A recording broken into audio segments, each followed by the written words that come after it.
My name is Katlego Zuma, and my poem is titled Politically Confused.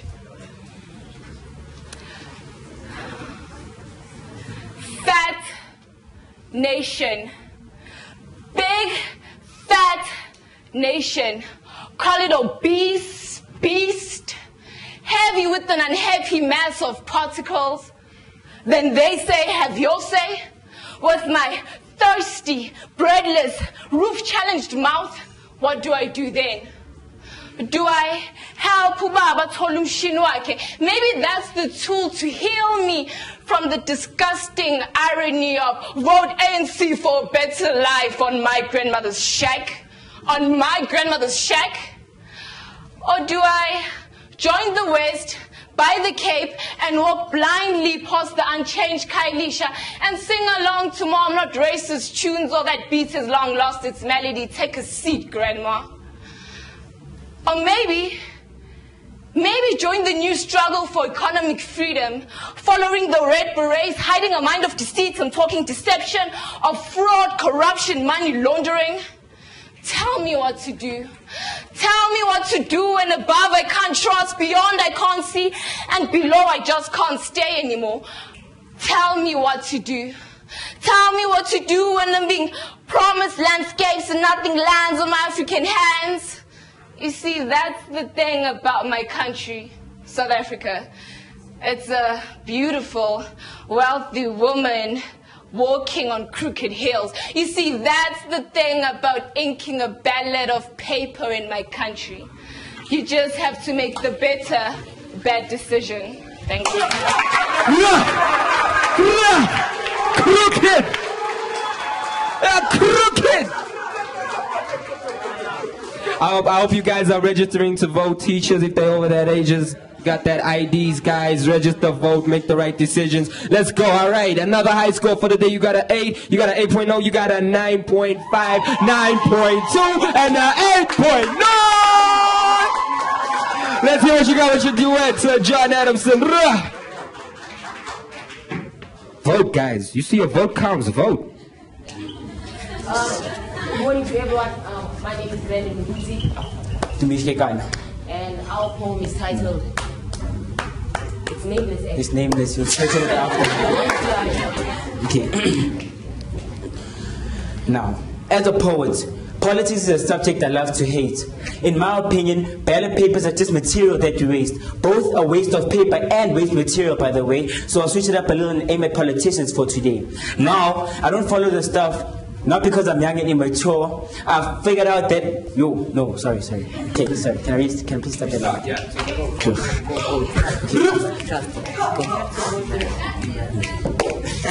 As a poet, politics is a subject I love to hate. I can go on and on about how ballot papers is just material that we waste.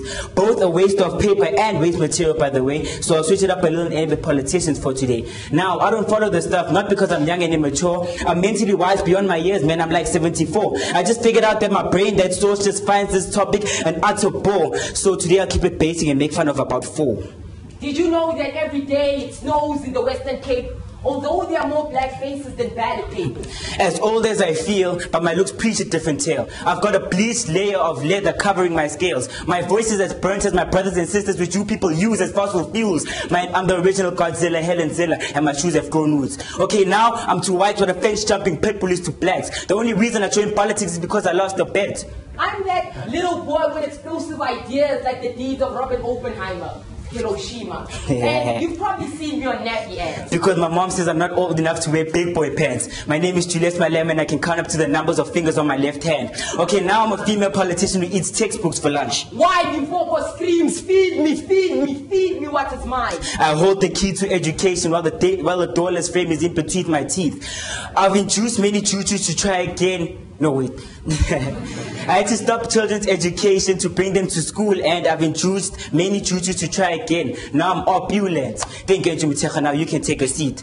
Now I get booed at funerals, and my presence causes Bafana's defeats. My chrome dome throne is the venue for all the ANC Women's League meetings. Plus my head shape indicates the landscape of the Nkanza dwelling. valleys, mountains, rivers all directed at my cash flow, all is in liquid. And who else on earth can say that he is an opulent ragamuffin? While our children are the seeds of infertility, harvested from the garden of freedom by your favorite leader. Because the great cloud on top of Nelson Mandela's head should have been warning enough of storms to come. They target you because your mind is weak and reeks of manipulation. Refreshed every once in a while by a brainwash. They paint the perfect image, heavenly riches, when we, the true freedom fighters of the stones, guns, tear gas, and petrol bomb era that's come to pass, it will pass us like pass marks. They give you a crumb to save you from the Somalian condition, meanwhile selling your facial expressions to capitalists to gain the pity of corporates because the blood orchid is not worth dying for. There are snakes that just want you to bend over backwards in slave ships till you need metal made in the West to coat your hip. Yes, there are snakes, spineless, slithering, two-faced personalities that you only see in winter. But you ask, how come? How come when they're human like you and I? Because fishes can fly and birds can swim and babies are born feet first in order to land safely. No. I was born a genius, a scientist, astronaut, skydiving gymnast, who does the laundry and cooks at the same time while creating an aircraft which can successfully penetrate the sun, while on a conference call with my comatose mom and deceased dad. No, wake me up from this visual deception before the magician waves his wand and poof, in a cloud of Mandela-style pixie dust will stand a man or woman, you or me. No, just another commoner, an average James, child of the shack and the mansion down the street, once forced-fed but now addicted to your tabloids, television, bull. No. Imagine that wasn't a reality. Imagine you actually lived in a society where the student doesn't have to become as ignorant as the faculty. Imagine you lived in a country where the con artist isn't praised for the construction while the truth-telling dexterous fellow is blamed for the destruction, all because our common denominator is structured upon empty lies of vanity. In the end, we all live by the acronym CREAM set out by the Wu-Tang Clan, stating that cash rules everything around me because the government is too a business. But who are they to own the land? Because, as my partner stated, birds fly. Does that mean that they own the sky? And just because they swim, does that mean that the water is owned by the fish? No. I guess what I'm trying to say is if the government was ahead of hair, then Thuli's job was to pull out all the dead strands. But I guess Praveen's plan is to tighten the pants of the wasteless and weightless and weak, while the rich and opulent are headed elastic pants as they feast. In my opinion, it isn't hard to really see that these people aren't pulling a facade to hide the fact that they are. Oh, sorry. In my opinion, it isn't really hard to see that people aren't pulling a facade to hide the fact that they're balling on a budget set up by your taxes. Because what I see is a bunch of rich and wealthy folks making it blatant and plain that they're using private planes to escalate the Cartesian plane until they reach the top of the infinite y-axis. So now, what I ask is, what will you do to miraculously change the reality? Yes! Astronauts! Yeah. Told you, if you got that ID, man, make these kids register, let them vote. Wow, okay, I feel goosebumps, man. All right, you ready for that score? Let's go. 7987929491. Sir John Adamson! All right, one more solo and then it's time for the topic. Good kids in the house, top achievers from Midrand High. Yes. We're intelligent, not blind. Listen. You ready? Let's go. Hi, my name is Sneh, and my poem is Imagine Reality Part 2.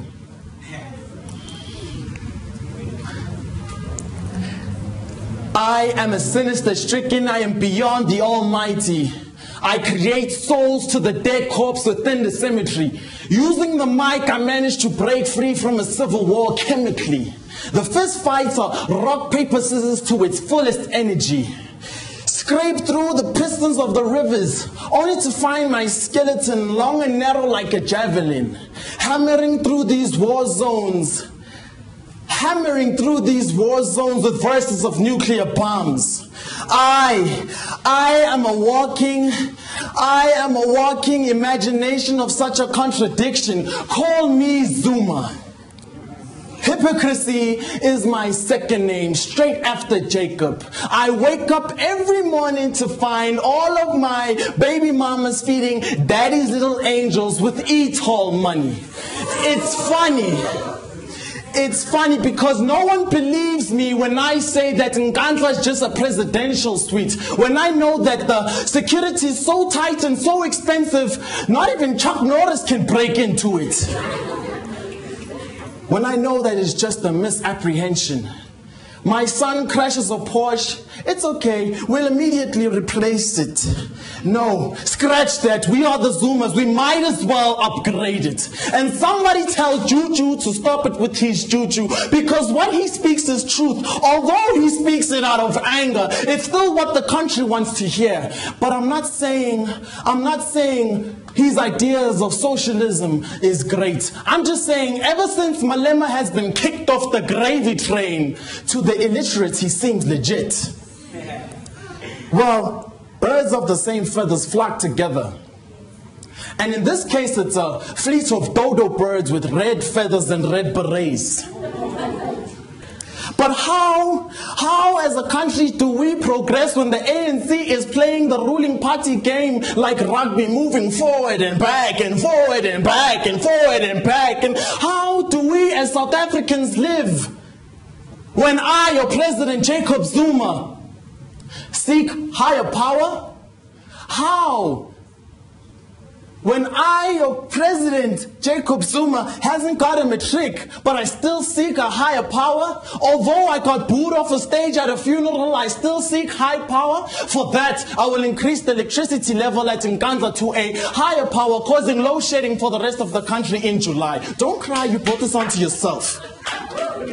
The story of Snekuku is a modern day version of Robin Hood. I am stealing back the essence of my people from the government and returning it for good. Masking corruption, dressing it up in red berets, feeding it to my illiterate brothers and sisters. Because I am purely against a society which is brainwashed, which is the most. You wonder why you do not see me in public. I am a ghost.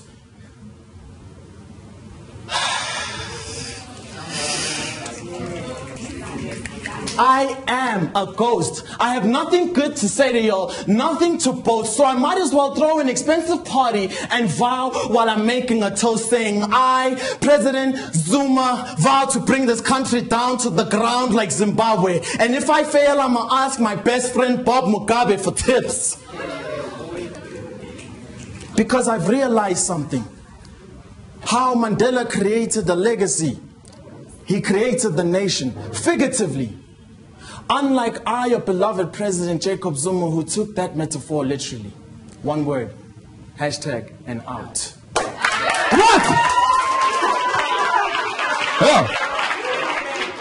Hashtag, how can you say I've been kicked off the gravy train? Funny man. Yeah, funny man. Kick me off the gravy train. Wow, guys, like, seriously. Whew, okay. More goosebumps. Let's see what you got. You got an 8-5, you got an 8-1, 8-9, 8-5, 8-4. Ah, yeah, Jacob. I hope nobody's got the surname of Zuma, nah? We don't be in trouble. Alright, but she's not. Oh, okay, but it's not. It's cool. Step up, choose 2 topics, and then choose 1, and then, yeah. So wait for it. Oh, you're not going. All right, 3.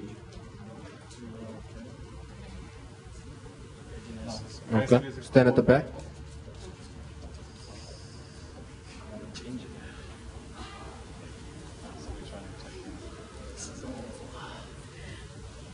Ginger. All right. So the topic he has chosen for you guys is ginger. Oh yeah, 3 bars each. Ginger. That's it.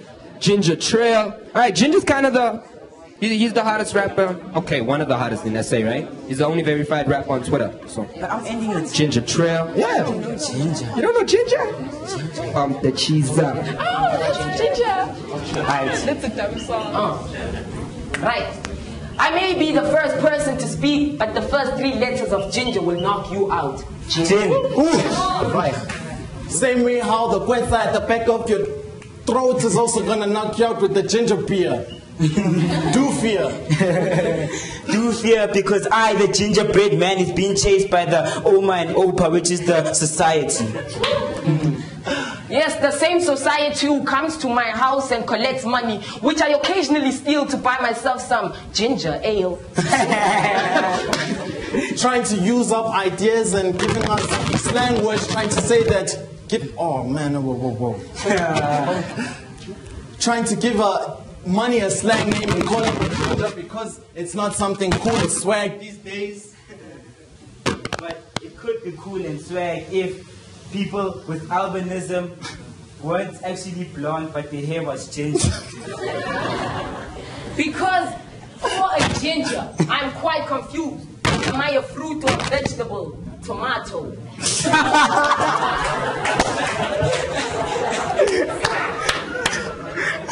Good question, my friend. I think he can answer that.